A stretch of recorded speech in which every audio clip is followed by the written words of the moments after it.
বাজলো সানাই বাজলো রেশা খেলো শুভ তিথি, রাজার ঘরে ছোট রানী এলো পদ্মাবতী।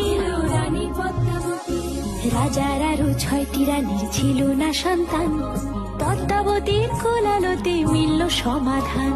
বছর যেতে জন্ম নিল 7 ছেলে 1 মেয়ে, হয় খুশির আকাশ হঠাৎ কালো মেঘে গেল ছেয়ে।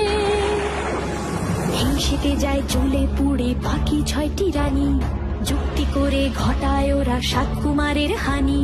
সুযোগ মতো 7 ছেলেকে মাটিতে দেয় পুঁতে, বাঁচে একা পারুল ওরা পায় না তাকে ছুতে।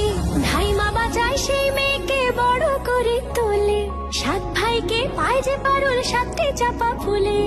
এত কিছুর পরেও রাজার বিপদ যে কাটে না, সূর্য নগরে সুখের সূর্য আর ওঠে না। হিংসা বিবাদ বিচ্ছেদ আর প্রেমের কাহিনীতে